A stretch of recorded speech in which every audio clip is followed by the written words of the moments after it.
Padre eterno, en el nombre de Jesús, te agradecemos, Señor, en esta noche. Nos has permitido llegar, Señor. Nos has permitido cantarte, Dios mío. Escuchar esas letras, Dios mío, de motivación para nuestra alma. Sabemos, Señor, que la adoración es una bendición hacia ti. Es una ofrenda que hacemos para ti. Pero también, Señor, esas canciones son una bendición cuando las escuchamos, porque nos habla nuestro corazón. Gracias, Dios mío, como decía una de las alabanzas, que tú levantarás, tú nos darás las fuerzas y levantaremos vuelos como las águilas por el poder de tu amor, Señor. Porque la clave de todo, Dios mío, es tu amor por nosotros. Hemos sido sostenidos, Señor, en medio de las pruebas, en medio de nuestras enfermedades y dificultades, por el poder de tu amor. Y has levantado y nos ha dado fuerza y hemos volado como las águilas por el poder de tu amor, Señor. Y hoy estamos aquí, Dios querido, una reunión más para servirte y adorarte por el poder de tu amor.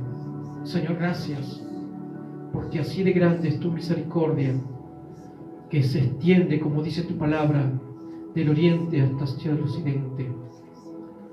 Nos has alcanzado, Dios mío, con tu diestra. Y estamos aquí, Señor, refugiados debajo de tus alas. Porque tú eres, Señor, el Altísimo. Porque gracias a ti estamos bajo de tu abrigo, Señor. Como dice el Salmo 91, tú eres nuestro castillo y nuestro refugio. Padre, que en esta noche sea tu Espíritu Santo que nos hable a través de las Escrituras. Este alimento espiritual, Señor, que satisface nuestra alma y que nos enseña a conocerte y a caminar en este mundo en luz. Gracias, Padre, por tu palabra. En el nombre de Jesús, en tus manos nos encomendamos. Amén. Y amén. Gloria a Dios. Tomen su asiento, hermanos. Gloria a Dios. Vamos a seguir con el tema los pobres en espíritu, allí en el libro de Mateo, capítulo 5. Ya vamos a estar terminando esto para pasar al otro punto. Dice el versículo 3: bienaventurados los pobres en espíritu, porque de ellos es el reino de los cielos. Ya hablamos bastante acerca de esto, ¿verdad? Hacemos énfasis en aquello que hemos enseñado, que se trata de un corazón humilde, de alguien que confía en Dios y depende de Dios absolutamente. Vamos a mirar allí en el Salmo 34, verso 18, nueva traducción viviente. Salmo 34, verso 18.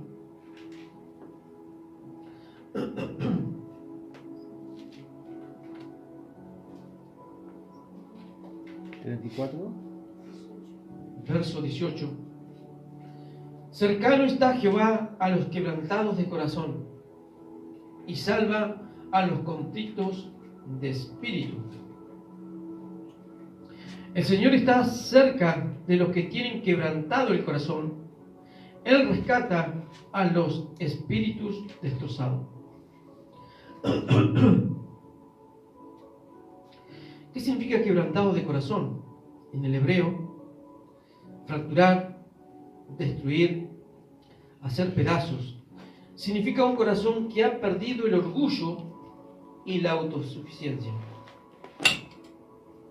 Es un estado de vulnerabilidad y dependencia de Dios. ¿Qué quiere decir eso? Un corazón quebrantado. Como recién lo dijimos, un corazón que está destruido, está hecho pedazos, está fracturado. Es alguien que ha perdido el orgullo y la autosuficiencia. Esto me hace pensar a los que nos ha pasado, que nos hemos alejado de Dios y nos hemos vuelto a sus caminos con un corazón así, donde hemos perdido todo aquel orgullo y aquella autosuficiencia ¿Por qué? Porque pensamos que fuera o lejos del Señor estaríamos mejor.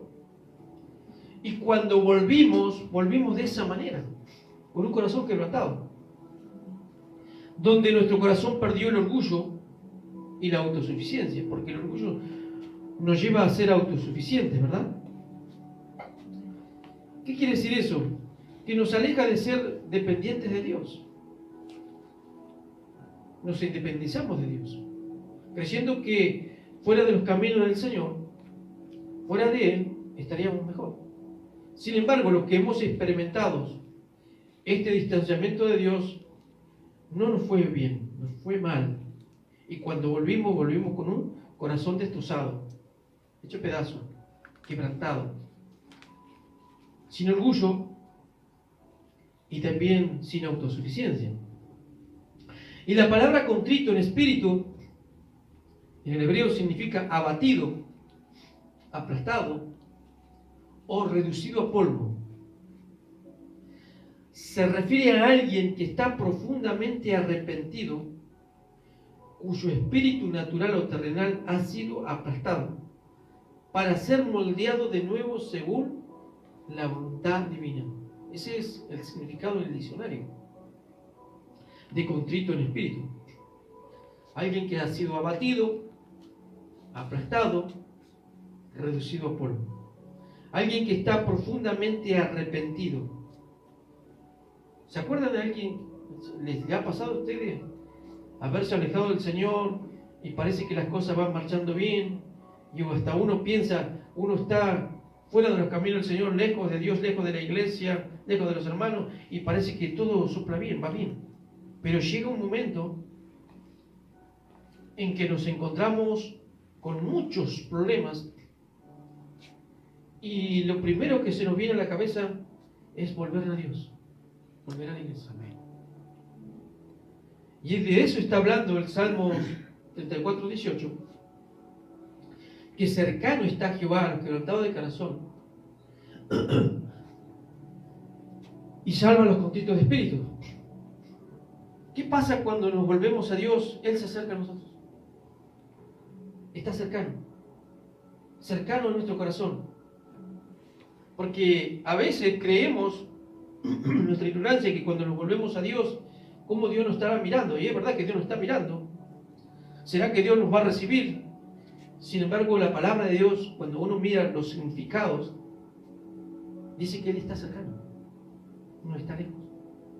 Está con los brazos abiertos, como el padre esperando al hijo pródigo, para echarse encima de nosotros, abrazarnos, besarnos, darnos vestiduras nuevas, anillo, y devolvernos ese olor que antes teníamos en la iglesia. Lejos está de decir Dios, bueno, te la mandaste, te acercaste, te perdono, ahora te hago como un empleado, te pongo en segundo lugar. No. Nos vuelva a devolver el lugar de honor como hijos, cerca de Él, permitiéndonos servirles, como el hijo pródigo. Lejos va del padre, del hijo pródigo, de ponerlo en el lugar de una habitación juntamente con los empleados, de pagarle un sueldo y que coma la comida de los empleados. No. Hizo fiesta, le devolvió el lugar de honor, lo metió a la casa y lo volvió a ser un heredero de su propio hogar. Ahora, dice que es moldeado. ¿Por qué? Porque ya hay un corazón arrepentido, quebrantado, un corazón que quiere depender de Dios y que Dios lo quiere, y que pide que Dios lo ayude. Entonces comienza Dios a moldar ese corazón, trayendo nuevamente a Él fe, humildad y todas aquellas cosas que ha perdido. Ese es un hombre, eso es una posición de un hombre o una mujer pobre en espíritu. Dios está cercano.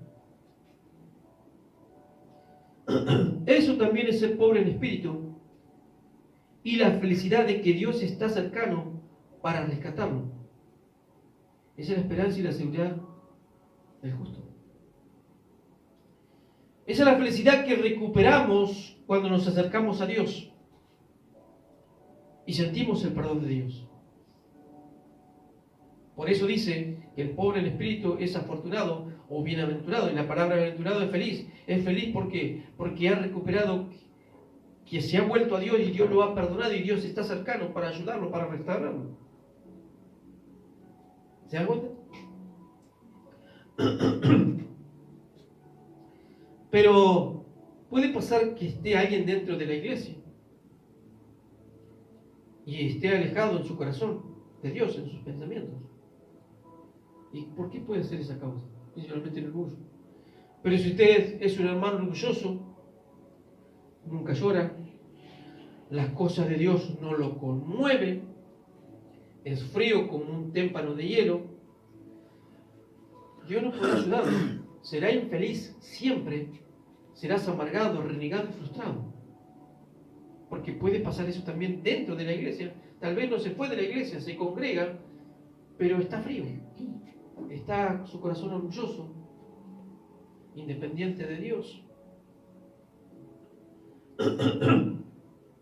Entonces Dios no podrá ayudarlo, porque dice que Dios resiste al orgulloso. Se sentirá infeliz, frustrado, amargado y renegado. ¿No pasa eso? Porque el corazón no está bien. Cuando estas cosas están dentro del corazón, que hay amargura, que hay reniego, hay frustración, porque algo mal está en el corazón. No está caminando como pobre en espíritu. Falta de humildad, falta de confianza en Dios. Y Dios necesita que te vuelvas. Amén. El hombre y la mujer humilde de espíritu es afortunado y feliz, porque los ojos de Dios están sobre él. Amén. Vamos a mirar así el libro de Isaías 66:2. Isaías 66:2. ¿No otro viviente también? Mi mano hizo todas estas cosas, y así todas estas cosas fueron, dice Jehová. Pero miraré a aquel que es pobre y humilde de espíritu. Yo que no habla pobre material, sino pobre y humilde de espíritu. Es la misma palabra que aparece allí, citando al Señor Jesús en el Sermón del Monte. Y que tiembla a mi palabra. Otra versión le dice, y que respeta a mi palabra, que obedece a mi palabra. Con mis manos hice tanto el cielo como la tierra. Son míos, con todo lo que hay en ellos. Yo el Señor he hablado, bendeciré a los que tienen un corazón humilde y arrepentido, y a los que tiemblan ante mi palabra. Primero habla de la creación y dice que lo que existe en todo ese universo y dentro de esos planetas, esos astros, todo le pertenece. Y vaya que la curiosidad del hombre por conocer el espacio exterior, los astros, es grande. Por eso hay grandes lugares de ciencia como la NASA, están evolucionando en Rusia, en China, Japón, Europa. Acá estamos medio atrasados, pero en otros países les interesa mucho el espacio y de conquistarlo. Es una curiosidad grande del hombre. Sin embargo, para Dios no es llamativo eso. Lo conoce totalmente Dios. Él mismo lo creó. No le llama la atención eso. Eso es lo que está diciendo Isaías. Pero sí dice que Él está mirando el corazón del ser humano. Pero hay una mirada especial, una atención especial de Dios. Dios saca su mirada del espacio, no quiere decir que se le escapen las cosas del espacio. Si está pasando algo allá, Dios está atento a todo. Él es omnipresente. Pero hay un enfoque especial en su omnipresencia. Es el corazón del hombre y de la mujer. Principalmente aquel que es pobre y humilde de espíritu. Mire usted, Dios está mirando el corazón de los seres humanos, pero principalmente aquel que es humilde y pobre de espíritu y que tiembla a su palabra. Qué tremendo, ¿no? Qué importante es que Dios nos mire. ¿No te interesa que Dios te mire? Amén. Entonces tenemos que tener este corazón y esta actitud de corazón. Ser pobres y humildes de espíritu. Es decir, que tengamos la humildad de que, como dice, ¿se acuerdan? Que somos como mendigos que pedimos limosna de Dios. Somos dependientes de Él porque no queremos comenzar el día ni terminar el día antes de acostarnos sin darle gracias y pedirle que nos ayude. Dios tiene una mirada especial a eso, está escuchando todo eso. Y también dice que tiembla su palabra. No significa que estemos temblando ahí como perro flaco o con frío. No, es que si estamos escuchando atentamente, le estamos diciendo al Señor, no con nuestra cabeza externamente, sino con el corazón, Señor, sí, quiero obedecer. Lo escuché, lo entendí, Señor. Ahora ayúdame a poner en práctica. Ese es el que tiembla su palabra. Pero no es el hombre y la mujer que escucha la palabra de Dios y bueno, sí, estuvo buena, hizo sí con la cabeza y todo. Pero aquí dentro no pasó nada. ¿Por qué? Porque luego toma esa puerta, se va a su casa y se olvidó lo que había mostrado con su cabeza. Pero hay quienes, aunque no muevan su cabeza, están sintiendo en su corazón que Dios le está hablando y le están diciendo a Dios, sí, ayúdame. Y se van de este lugar y van pensando en eso.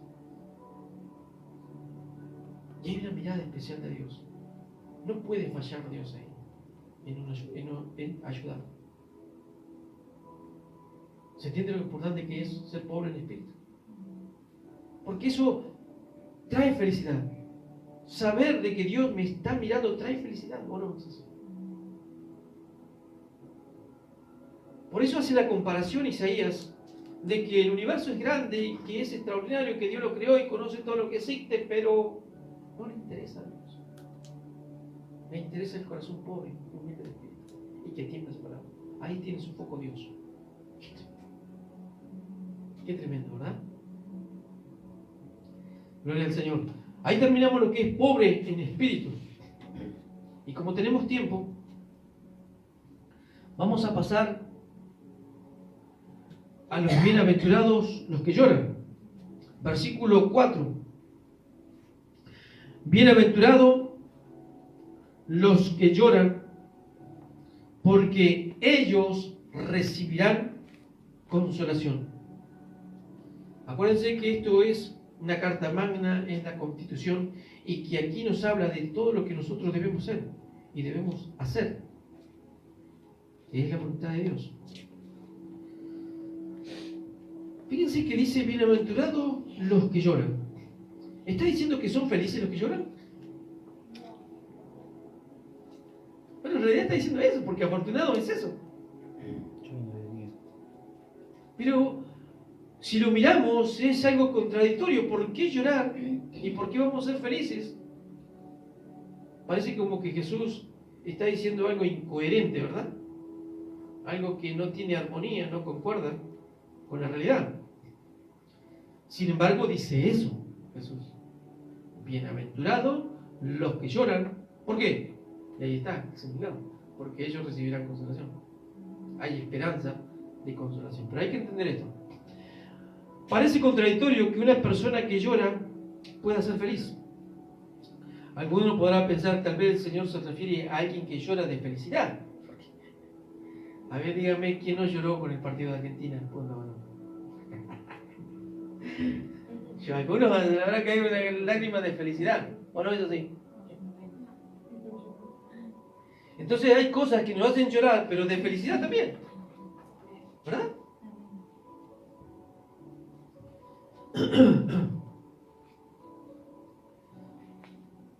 Por lo que ocurrió algo bueno y llora de felicidad. Pero no termina así el versículo, porque dice, ellos recibirán consolación. Quiere decirse que a quien se refiere es porque hay un dolor y necesita ser consolado. Si alguno llora de felicidad porque ganó Argentina, por ejemplo, ¿por qué va a ser consolado? Entonces, algo no cierra acá, ¿verdad? No está llorando de felicidad tampoco, parece. Bueno, vamos a tratar de entender esto. La felicidad vendrá cuando sea consolado por Dios. Bienaventurado, es la palabra que aparece aquí, es Macarios en el griego. Dice, poseedor de una alegría profunda que proviene de Dios y que el sufrimiento humano no puede destruir. Eso es lo que significa esa palabra en el original, en el griego. Poseedor, algo que posee aquel que llora, aquel que es bienaventurado, una alegría profunda que no proviene de ningún bienestar humano, sino que viene de Dios. Dios trae esa alegría al corazón.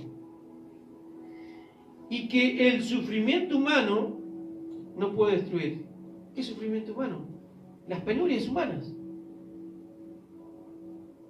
las miserias humanas, ya sea por peleas entre esposos, ya sea por problemas con los hijos, ya sea por un problema económico, por una enfermedad, no puede destruir. Ese bienaventurado que está hablando. Por eso, hermano, es tan importante entender los significados y que nuestro corazón lo entienda para amoldarse a eso, porque eso es como un blindaje para el cristiano, para los problemas que vengan. ¿Se entiende lo que trata de Jesús? Es como enseñarnos a vivir lo que Él vivió, un carácter firme ante las circunstancias, un blindaje que Jesús tenía, que no les afectaba a Él los problemas eternos.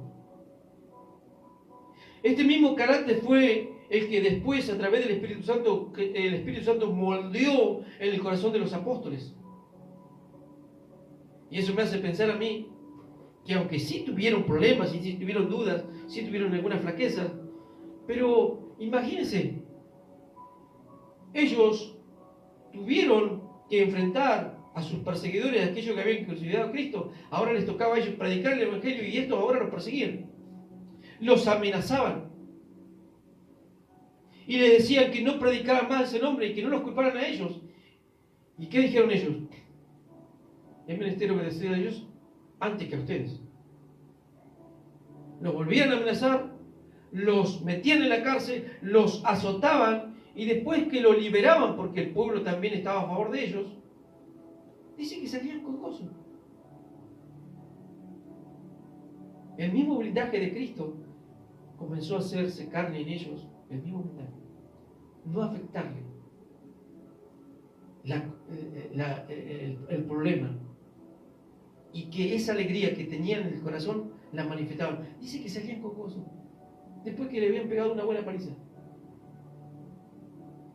Ese es el blindaje que Dios quiere enseñarnos en el Sermón del Monte, que como cristianos debemos tener.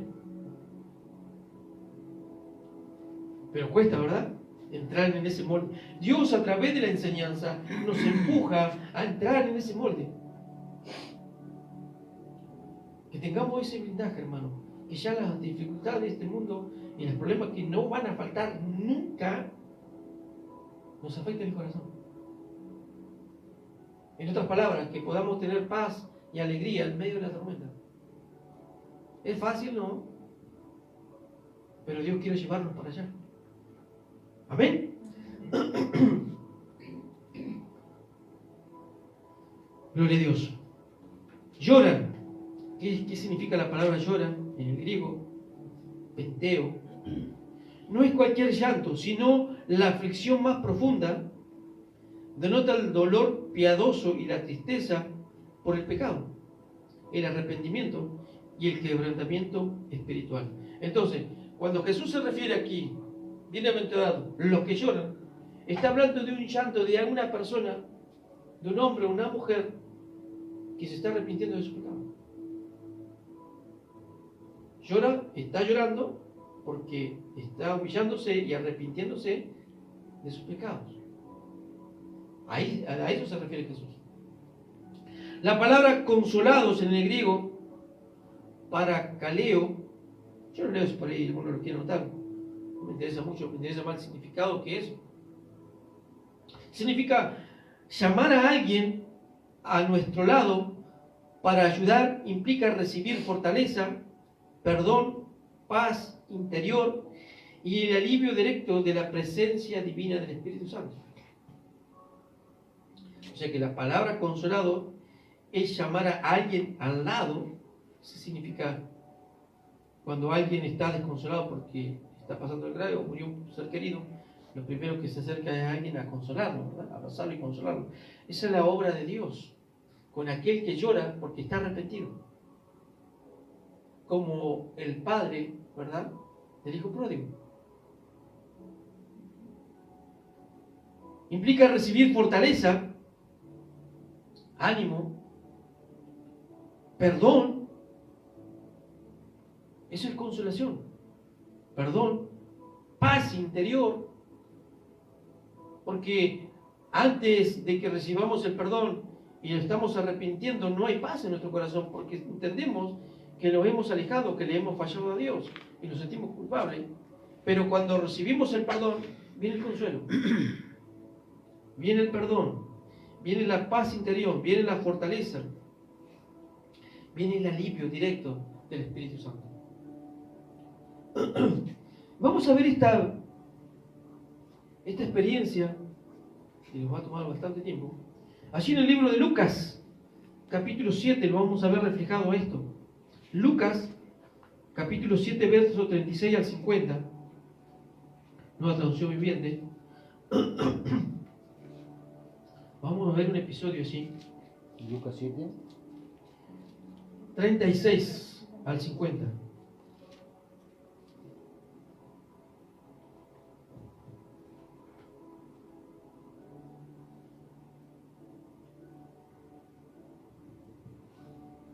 Uno de los fariseos invitó a Jesús. Dame el título, a ver. Una mujer pecadora unge a Jesús. Uno de los fariseos invitó a Jesús a cenar. Así que Jesús fue a su casa y se sentó a comer. Lo invitó un fariseo, un enemigo de Jesús, a cenar. En aquellos tiempos, la hora de la cena era entre la entrada del sol. En verano era de las 6 de la tarde a las 7 de la tarde. Era más o menos ahí, según los historiadores, donde los judíos, y sin duda las demás naciones también, porque no había hilo eléctrico ni ningún entretenimiento como el que hay hoy en día, se sentaban a comer. En invierno se calculaba que era entre las 5 de la tarde y las 6 de la tarde. Así que Jesús fue a cenar, fue invitado por un fariseo. Así que Jesús fue a su casa, recibió la invitación y se sentó a comer. Me gusta averiguar cómo era el asunto. Las mesas eran bajitas y se sentaban sobre cojines o almohadas o colchones. Más o menos era lo que se dice que se sentaban. Cuando cierta mujer de mala vida que vivía en la ciudad se enteró de que Jesús estaba comiendo allí, llevó un hermoso frasco de alabastro lleno de un costoso perfume. ¿Cómo era la mujer? De mala vida. La otra versión dice pecadora. Llorando, se arrodilló detrás de él, a sus pies. Quiere decirse que Jesús se giró, ¿verdad? Porque si no, ¿cómo? Y estaba dando la espalda a los demás. Llorando, se arrodilló detrás de él a sus pies. Esto, culturalmente, en aquella época era muy mal visto. Más adelante usted va a ver, yo calculo que conoce esta historia, la crítica del fariseo hacia Jesús. Sus lágrimas cayeron sobre los pies de Jesús y ella los secó con sus cabellos. No cesaba de besarle los pies y les ponía perfume. Ahí tenemos un corazón, ¿verdad? Como lo está describiendo Jesús. Según los significados, estaba llorando y un corazón arrepentido, que necesitaba recibir consolación, perdón, fortaleza, paz interior. Cuando el fariseo que lo había invitado vio esto, dijo para sí, o sea, en su pensamiento, no lo publicó, no abrió la boca, lo pensó. Si este hombre fuera profeta, sabría qué tipo de mujer lo está tocando, que es pecadora. Esto me hace pensar que el fariseo nunca lo invitó porque tenía tantas ganas de ver a Jesús. Sin duda él admiraba a Jesús por sus enseñanzas. Sin duda admiraba a Jesús cómo sanaba a los enfermos, un milagro que jamás habían visto. Pero yo me pongo a pensar que era una estrategia de este fariseo, acomodada con otros fariseos más, de hacerle caer en alguna trampa a Jesús, de pescarlo a Jesús en algo para acusarlo y difamarlo. No se olviden que estos eran enemigos de Jesús. Según las Escrituras y los que han estudiado, los fariseos, los que así conformaban el Sanedrín, Nicodemo y el otro era el que le ayudó a llevar la cruz, hágame recordar ese hombre, Simón de Arimatea, eran los únicos que habían creído en Jesús y que no estaban de acuerdo con el Sanedrín y de las cosas que intentaban maliciosamente hacer contra Cristo. No se manifestaban públicamente de querer ser seguidores de Cristo porque le temían a ellos. Pero los demás fariseos, todos eran enemigos de Jesús. Entonces, este hombre tenía planes maliciosos contra Jesús. No lo invitó porque amaba a Jesús. No, tenía intenciones malas. Entonces, Jesús respondió a los pensamientos del fariseo.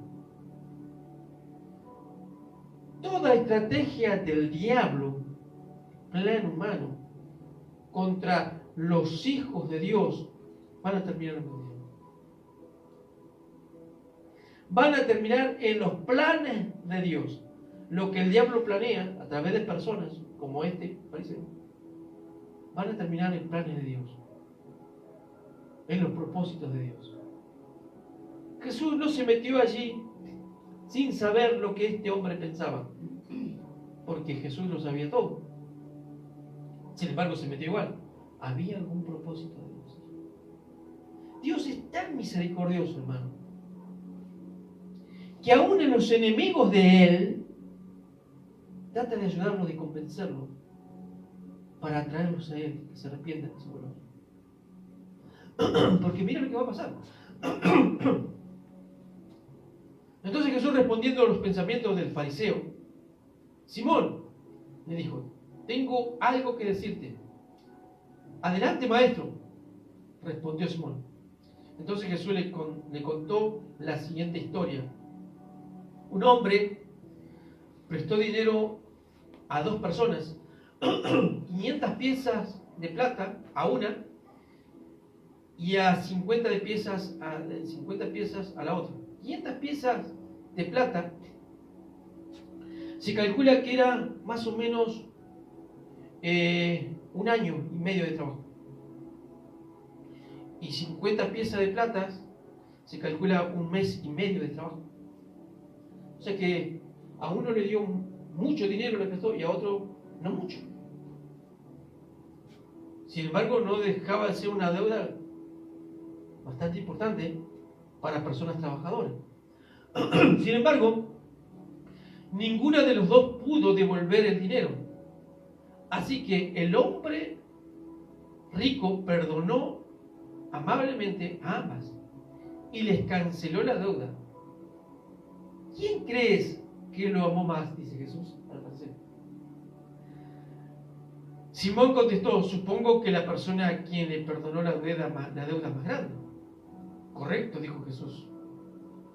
Luego se volvió a la mujer y le dijo a Simón: mira, esta mujer que está arrodillada aquí, cuando entró en tu casa, no me ofreciste agua para lavarme el polvo de los pies, pero ella lo lavó con sus lágrimas y lo secó con sus cabellos.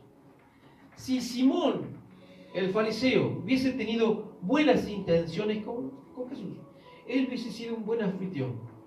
¿Por qué? Porque en aquella época, culturalmente, los invitados, aquel que te invitaba, culturalmente, se lavaban los pies. ¿Se acuerda de Abraham cuando lavó los pies de los ángeles?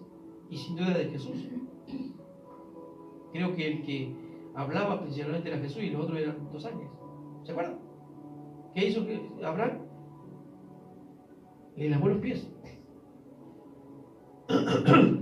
Pero Simón, si hubiese sido un gran anfitrión, un buen anfitrión de Jesús, lo primero que hubiese hecho hubiese sido lavar los pies. Y no lo hizo. Sin embargo, Dios trajo a una pecadora, a una mujer de mala vida, de mala fama en la sociedad, y fue ella, y Jesús se lo permitió, de lavarle los pies. ¿Qué más le dice? Y secarlo con su cabello. Tú no me saludaste con un beso, pero ella, desde el momento que entró, desde el momento en que entré, no ha dejado de besarme los pies. Otro aspecto cultural de alguien que era bien recibido en la casa es de darle un beso. Pero Simón no hizo eso. Quiere decirse que nunca fueron buenas las intenciones de Dios. Pero la mujer sí. No le besó tal vez en la cara, pero sí no dejó de besar sus pies. Tú no tuviste la cortesía de ungir mi cabeza con aceite de oliva. Era otro aspecto en aquella época de un buen anfitrión, de tener la cortesía de un buen invitado, de ungirle la cabeza con aceite, del mejor aceite de oliva. Pero ella ha ungido mis pies con un perfume riquísimo y caro. Creo que valía más o menos un año de trabajo. Así que era muy valioso el perfume que esta mujer derramó.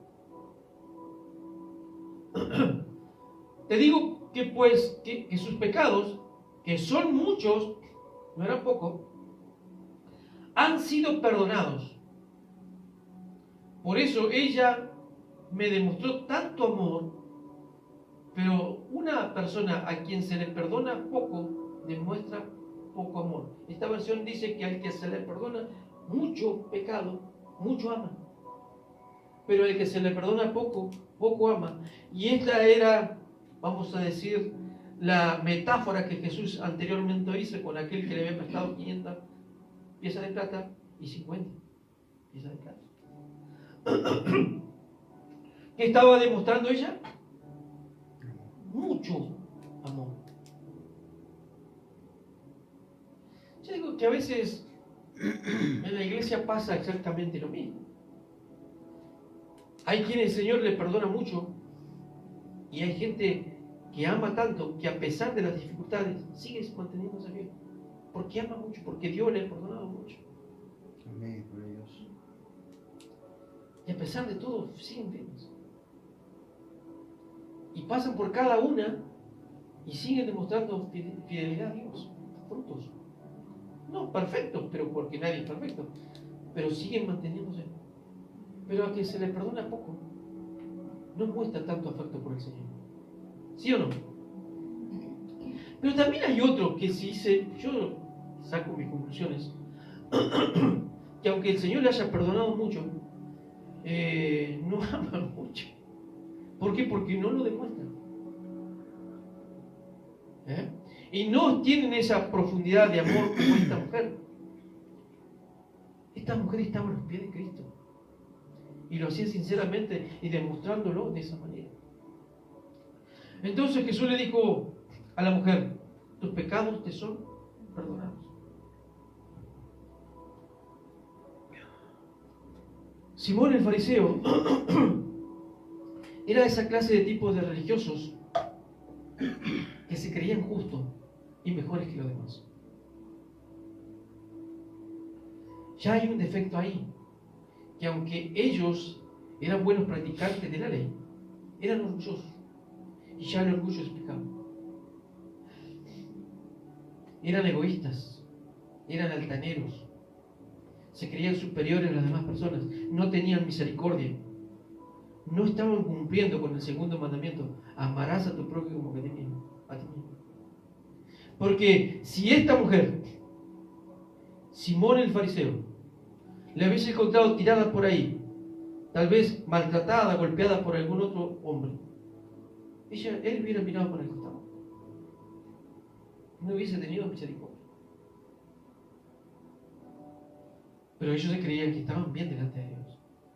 Entonces podemos ver la hipocresía de ese hombre y de esos hombres de aquella época, que también eran pecadores y necesitaban arrepentimiento. Y cuando hablamos bienaventurado de los que lloran, aquí esta mujer es un retrato ideal para esto. Ella sí estaba llorando, estaba dolida por sus pecados, pero estaba arrepentida. Y fue consolada por Cristo, porque Jesús, cuando terminó, le dijo, versículo 48. Entonces Jesús le dijo a la mujer: tus pecados te son perdonados. Imagínense escuchar estas palabras una mujer de mala vida, donde toda la sociedad la acusaba y la apuntaba con el dedo, donde los religiosos no se querían ni acercar ni a medio metro, la querían lejos. Imagínense haber entrado en esa casa, lo incómodo que fue. Porque si Jesús no hubiese estado ahí, Simón la hubiese sacado a patadas. Sin embargo, me imagino que cuando esta mujer se arrimó y Simón la vio, se habrá impactado, dijo: a esta no la voy a dejar entrar, pero Jesús, me imagino, le dijo: pasa. Sin duda, no lo cuenta aquí, tal vez fue un detalle que falta, pero sin duda Jesús le permitió entrar, porque si hubiera sido por Simón, le hubiera cerrado la puerta en la cara. Ahora, díganme lo que habrá sentido esta mujer cuando Jesús le dijo: mujer, tus pecados, todos, te son perdonados. Qué alivio, qué consuelo, qué paz. Este es lo que está diciendo Jesús: bienaventurados los que lloran, porque ellos recibirán consolación. ¿Cómo debemos sentirnos nosotros? Tal vez no vamos a ser. Esta mujer conoció a Cristo y recién se volvió y se arrepintió de muchos pecados.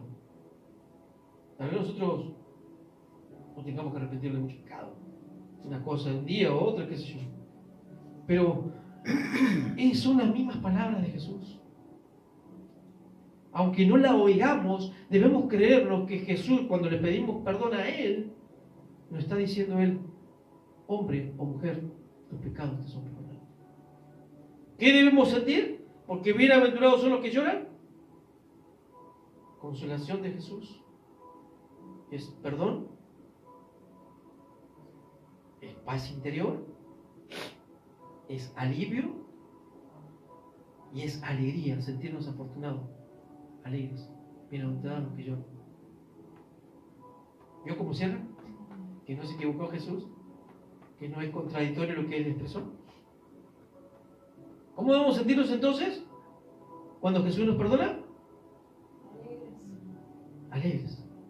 Sentirnos bienaventurados, en paz, felices, porque hay alguien que nos perdonó.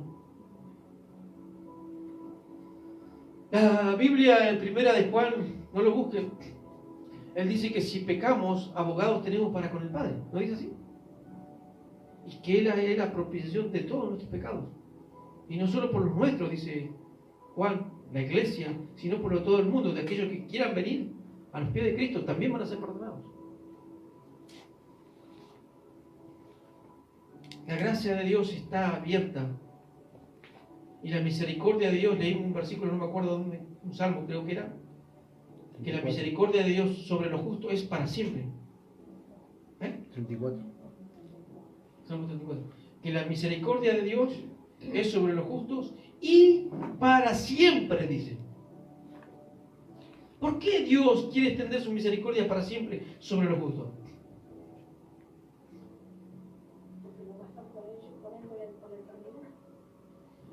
porque ve en nosotros las fallas futuras. Y Dios la amplía esa falla. La gracia de Dios la amplía Dios sobre nosotros. Pero no así con aquellos que no se arrepienten. No va a estar la misericordia de Dios, porque muchos son los que se van al infierno. Y esa misericordia no es para siempre, para ellos. Se terminó cuando murieron sin arrepentirse. Se van al infierno y después al castigo eterno. Pero para los justos, para nosotros, mientras pasemos en esta vida, la misericordia de Dios, porque vamos a fallar, va a estar ahí. Para sostenernos, para consolarnos, como dice acá la palabra de Dios. Y después se extenderá, obviamente, por la eternidad. Porque aunque pasemos a la eternidad, tengamos un cuerpo glorificado, estemos en paz, ya no nos afecte nada, como las cosas que nos afectan en este mundo, siempre vamos a depender de Dios. Amén. Hay un símbolo maravilloso en el libro de Apocalipsis, dice que nosotros vamos a comer de los frutos del árbol de la vida. ¿Qué simboliza eso? A Cristo. Pero el árbol de la vida, ¿por qué vamos a comer un fruto que da vida si ya tenemos vida eterna? ¿Pero qué está queriendo decir con eso? Que vamos a seguir siendo criaturas, no vamos a ser dioses. Y aunque tengamos ya una naturaleza perfecta, nos está diciendo que siempre vamos a depender de Dios. Aún allí, en la eternidad, al lado de Dios, en el mismo cielo, seguiremos siendo criaturas dependientes de Dios. Y eso no es para que no vayamos pensando, bueno, vamos a llegar a la eternidad, ya no vamos a tener ningún problema, ya nunca vamos a morir, ya, qué sé yo, me siento un Dios. No. Dice que el árbol de la vida va a estar ahí. En otras versiones dice que van a estar los árboles de la vida. Yo me quedo más con esa versión. La Reina Valera dice que un árbol de la vida. Las otras versiones dice que va a haber muchos árboles de la vida y que vamos a comer de su fruto. Nos habla de la dependencia de Dios para siempre. Vamos a seguir siendo criaturas. Y qué bueno que sigamos criaturas, ¿verdad? Amén. Porque exactamente, porque mire la naturaleza perfecta de los ángeles y mire la naturaleza perfecta de los seres humanos cuando Dios los creó a Adán y Eva. ¿Qué pasó con ellos y qué pasó con nosotros? Fallamos. Mire si Dios hubiese permitido que comiese Adán y Eva del árbol de la vida. Nunca hubieran muerto. Es por eso que le puso un querubín, una espada encendida, cuidando el lugar donde estaba el árbol de la vida. Porque si llegaban a su fruto, ¿qué dijo Dios? Van a vivir para siempre. ¿Pero cómo van a vivir para siempre? En esta desgracia del pecado. Sería horrible, hermano. Dios nos guardó de eso. Gloria al Señor. Bienaventurados los que lloran, porque ellos serán consolados. Es una palabra para nosotros.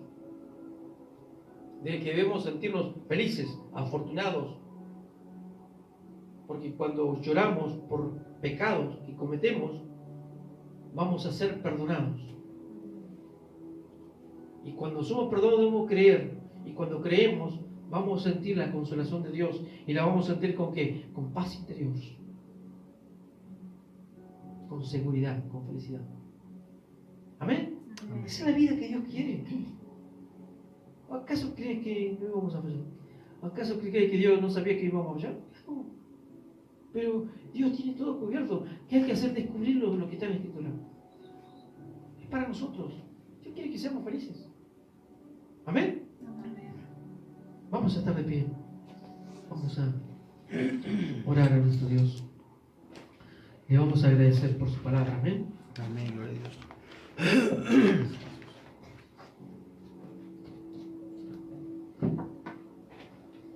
Creo que siempre Dios tiene una palabra para nosotros. Siempre descubrimos algo que nos hace falta. Yo digo que la palabra de Dios siempre tiene algún mensaje nuevo, algo por descubrir, algo que rellenar en este hueco del corazón. Porque dice que cuando nos reunimos debemos edificarnos los unos con los otros, dice Pablo. Y la palabra edificar es poner algo allí, nuevo, dentro de nosotros. Y la palabra de Dios siempre pone algo nuevo dentro de nosotros. No para nuestro malestar, sino para nuestro bienestar. Dios quiere que estemos felices con Él. Y que no lo veamos cuando fallamos como un enemigo, sino como un padre, como el padre del hijo pródigo, que está esperando que nos volvamos a Él para abrazarnos, besarnos y volvernos a vestir. Ese es el Dios en que tú has creído, ese es el Dios en que yo he creído. Amén. Vamos a ver. Padre eterno, en el nombre de Jesús, te doy gracias, Señor, en esta noche, porque estamos descubriendo cosas tan interesantes en tu palabra, que nos ayudas a entender, Señor, tu gran amor, tu omnisciencia, sabiendo todas las cosas que nos suceden, Señor, a futuro. Siempre hablo de ese ambiente espiritual, de cómo nosotros, Señor, como humanos fallamos, aunque seamos cristianos, aunque tengamos el Espíritu Santo en nuestro corazón. Bienaventurados los que lloran, porque ellos recibirán consolación. Señor, no hubo un momento más dichoso, sin duda, para aquella mujer, después que escuchó las palabras que tú le diste. Mujer, tus pecados te son todos perdonados. Sin duda esta mujer sintió alivio, sintió paz, sintió felicidad. Ya su llanto no sería de arrepentimiento, de dolor por el pecado. Ahora su llanto sería de alegría y de felicidad. Había sido consolada por ti, Señor. Había sido perdonada. No importa lo que los hombres y mujeres de aquella sociedad podrían decirle de esta mujer, como el fariseo Simón, que la acusaba, Señor, en sus pensamientos. Ya a la mujer esta no le importaría que muchas personas allí hablaran de ella y de su vieja vida. Ahora ella había sido perdonada. Ahora ella había cambiado de vida. Ahora ella había conocido a Jesús, su Salvador. Señor, es la misma experiencia que nosotros hemos vivido.